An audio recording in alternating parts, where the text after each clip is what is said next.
Hola niños, hoy les voy a leer un libro que se llama La verdadera historia de los tres cerditos.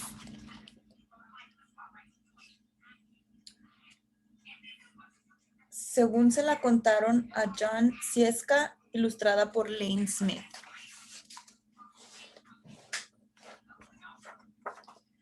Seguro que todos conocen el cuento de los tres cerditos, o al menos creen que lo conocen, pero les voy a contar un secreto.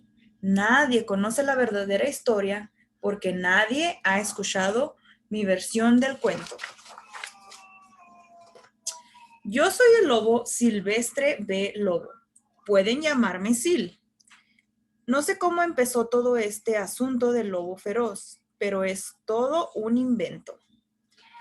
A lo mejor el problema es lo que comemos. Y bueno, es mi culpa que los lobos coman animalitos tiernos, tales como conejitos, ovejas y cerdos. Así es como somos. Si las hamburguesas con queso fueran tiernas, la gente pensaría que ustedes son feroces también.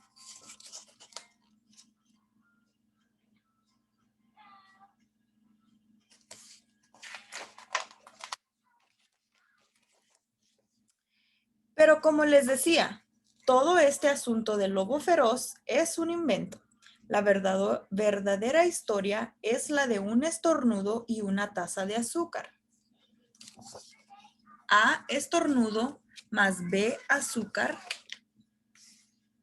Aquí está en el pizarrón, es una nariz y un vaso, una tacita de azúcar. Y de este lado dice, esta es la verdadera historia.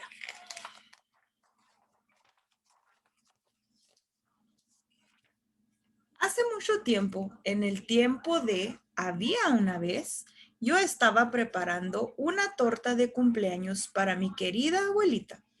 Tenía un resfriado terrible. Me quedé sin azúcar. Que estaba tratando de preparar la torta y ya no hay azúcar. De manera que caminé hasta la casa de mi vecino para pedirle una taza de azúcar. Pues bien, resulta que este vecino era un cerdito y además no era demasiado listo, que digamos. Había construido toda su casa de paja. ¿Se imaginan quién con 2 dedos de frente construiría una casa de paja? Aquí va el lobo a la casa del cerdito con su tacita para pedirle el azúcar.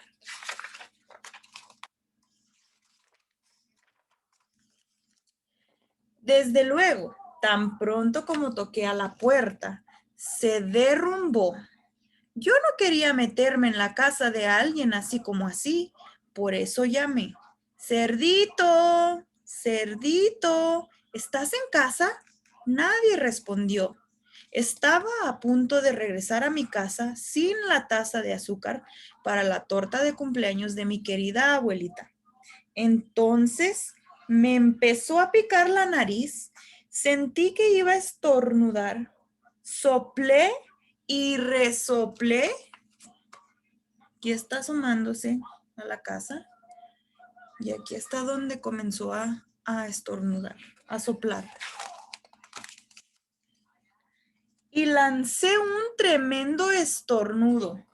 Y aquí lo ven estornudando. Miren la casa. ¿Y saben lo que pasó? La dichosa casa de paja se vino abajo y allí, en medio del montón de paja, estaba el primer cerdito, bien muertecito. Había estado en la casa todo el tiempo. Me pareció una lástima dejar una buena cena de jamón tirada sobre la paja. Por eso me lo comí. Piensen lo que harían ustedes si encontraran una hamburguesa con queso. Y acá en este lado está donde ya se había derrumbado la casa y aquí está el cerdito.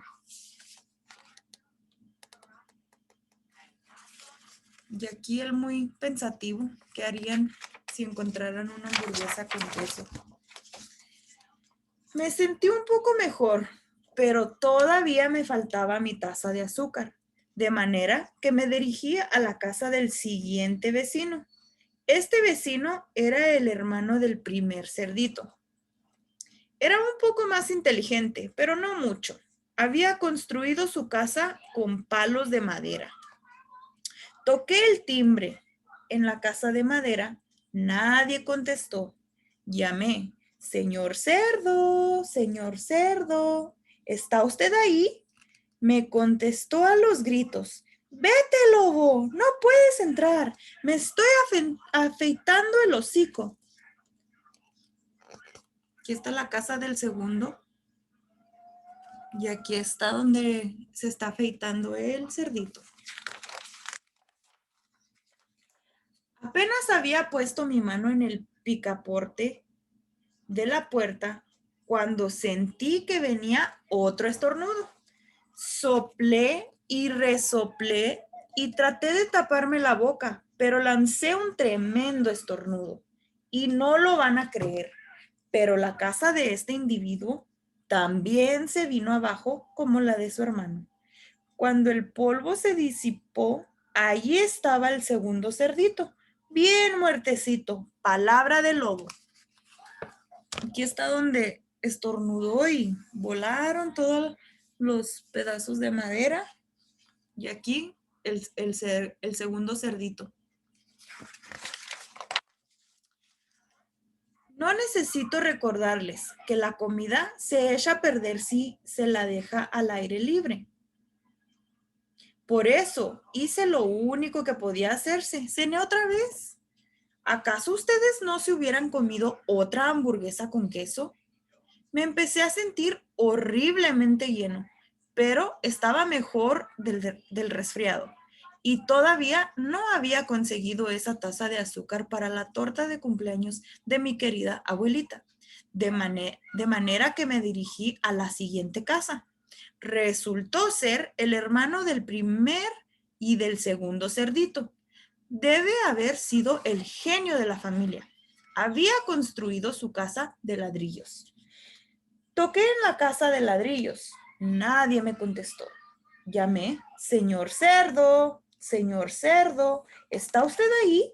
¿Y saben lo que me contestó este puerquito grosero? Fuera de aquí, lobo, no me molestes más.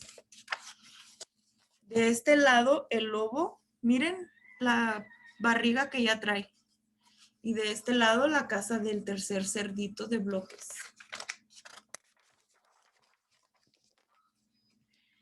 Vaya, falta de modales. Probablemente tenía un saco lleno de azúcar y ni siquiera quería darme una tacita para la torta de cumpleaños de mi querida abuelita.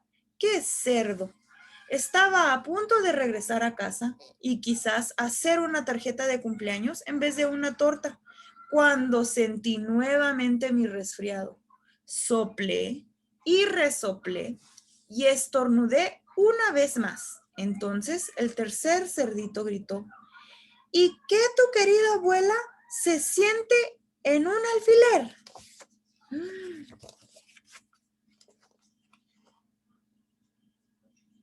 Aquí está el cerdito por la ventana y el lobo a punto de estornudar. Normalmente soy un tipo muy tranquilo, pero cuando alguien habla así de mi querida abuelita, pierdo un poquito la cabeza. Por supuesto, cuando llegó la policía, yo estaba tratando de tumbar la puerta del cerdito y en todo el tiempo seguí soplando, resoplando, estornudando, armando un verdadero escándalo. Nuevamente aquí está el lobo estornudando, pero parece que no le pasó nada a la casa del cerdito. Vamos a ver qué pasó. El resto, como dicen, es historia. Los periodistas se enteraron de los dos cerditos que había cenado. Pensaron que la historia de un pobre enfermo que iba a pedir una taza de azúcar no era muy interesante, de manera que se les ocurrió todo eso de soplidos y resoplidos y te tumbo tu casa. y me convirtieron en el lobo feroz. Eso es todo, la verdadera historia. Me hicieron trampa. Y aquí está la foto del lobo en un periódico y dice lobo feroz. Pero tal vez tú puedas prestarme una taza de azúcar. Y eso fue el fin. El lobo se lo llevaron a la cárcel. Gracias, espero que les haya gustado. Bye, hasta luego.